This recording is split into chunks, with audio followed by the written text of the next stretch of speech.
आज के यहाँ इस प्रेस वार्ता में आप सभी उपस्थित सम्मानित पत्रकार साथियों का, हमारे वरिष्ठ नेता आदरणीय भैयालाल राजवाड़े जी का मैं हृदय से अभिनंदन स्वागत करता हूं।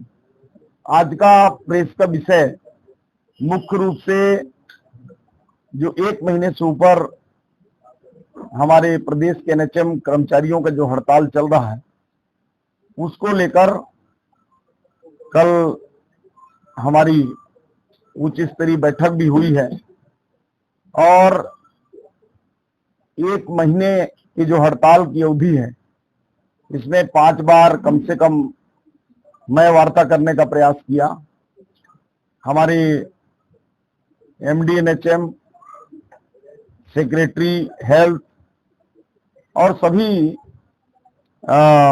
स्तर पर हम लोगों ने वार्ता किया, परंतु ये चिंता का विषय है कि प्रदेश में 1 महीने से स्वास्थ्य सुविधाओं को लेकर जनता के बीच में और आम जनों के बीच में एक प्रश्न उपस्थित हुआ होगा। उन सभी समाधानों के लिए आज का प्रेस वार्ता हम कर रहे हैं। जैसा कि विगत 18 अगस्त से एनएचएम कर्मियों की हड़ताल चालू हुई और उनके द्वारा 10 सूत्री मांग को लेकर हड़ताल किया गया। इन 10 मांगों में हमने 4 मांगे उनकी पूरी तरह अक्षरशः पूर्ण कर दिया। 3 मांगों के लिए कमेटी बना दिया और 3 मांगों को लेकर उच्च स्तर पर बात करेंगे, ऐसा बातचीत कहा गया। इसके बावजूद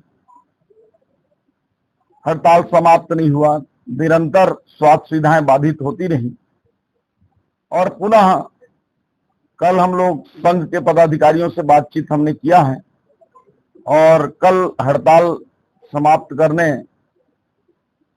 की लगभग सहमति बन गई है और मुझे आशा है कि आज हड़ताली कर्मचारी जो है अपने कामों पर वापस आएंगे।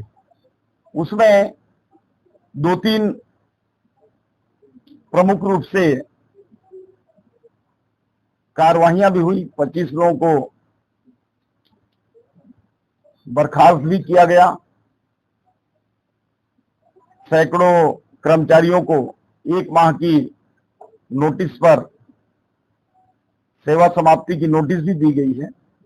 मैं कहना चाहूंगा कि जो बर्खास्त हुए हैं उन पर भी कुछ स्तर पर हम लोग बातचीत कर रहे हैं और जो 1 माह की नोटिस जिनको मिला है, यदि वो आज शाम तक ज्वाइन कर लेते हैं तो हम उन पर कार्रवाई भी नहीं करेंगे।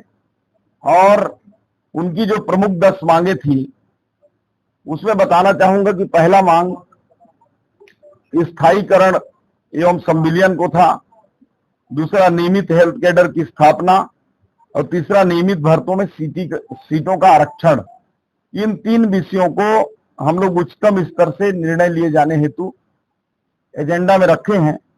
चौथा, कार्य मूल्यांकन व्यवस्था में पारदर्शिता, इसको हमने पूर्ण कर दिया है। मेडिकल अवकाश की सुविधा उन्होंने मांगी थी, तो दुर्घटना या आपातकालीन चिकित्सा परिस्थिति में 30 दिन का चिकित्सा अवकाश का प्रावधान हमने कर दिया है और एक कदम उससे बढ़कर उसको एक समय सीमा में निराकरण हेतु आगामी आने वाले इसी की बैठक में उसको जिला स्तर पर ही हो, ऐसा तय किया गया है। लंबित 27% के जो वेतन वृद्धि थी, तो आपको बताना चाहूंगा कि 22% वेतन वृद्धि पहले की जा चुकी है और 5% वेतन वृद्धि को भी हमने स्वीकृति प्रदान कर दिया है। न्यूनतम 10 लाख तक कैशलेस चिकित्सा सुविधा की मांग इन्होंने की थी, उसमें से 5 लाख की जो चिकित्सा सुविधा है उसको कैशलेस हमने कर दिया है।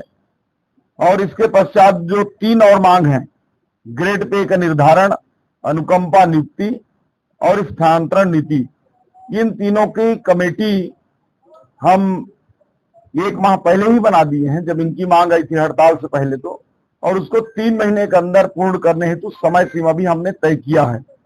ग्रेड पे के निर्धारण के लिए हमारे एनएचएम संघ के जो सदस्य हैं उनकी एक प्रबल मांग थी कि इसकी हम घोषणा करें कि आने वाले आगामी समय में इसको लागू करेंगे। तो मैं बताना चाहूंगा कि इसको लागू करने में राज्य सरकार को दिक्कत नहीं है। कल उनकी टीम के साथ भी हम बैठे थे।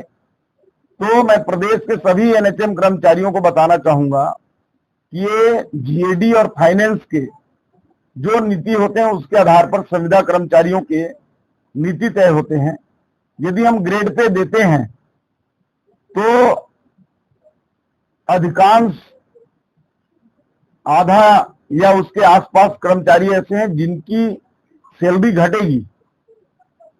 इसके अलावा जो 5% का वृद्धि है हम हर वर्ष देते हैं, जितना भी उसका उनका फिक्स होता है, वृद्धि के ऊपर चक्र वृद्धि के ऊपर भी हम 5% देते हैं। वो भी छत्तीसगढ़ की जो ग्रेड पे कहें या स्केल पे पद्धति पर नहीं है। इसलिए उसका परीक्षण करने के लिए कि किसी भी हमारे कर्मचारियों का हित ना हो, और उसकी परीक्षण 3 महीने के अंदर हम रिपोर्ट मंगा लेंगे। रिपोर्ट आने के पश्चात जो एनएचएम संघ के प्रमुख लोग होंगे उनके साथ बैठ लेंगे। यदि वो उनके हित में होगा, राज्य के हित में होगा, तो निश्चित रूप से हम आगामी समय में लागू भी करेंगे। इसमें सरकार को कहीं कोई आर्थिक रूप से हानि नहीं है।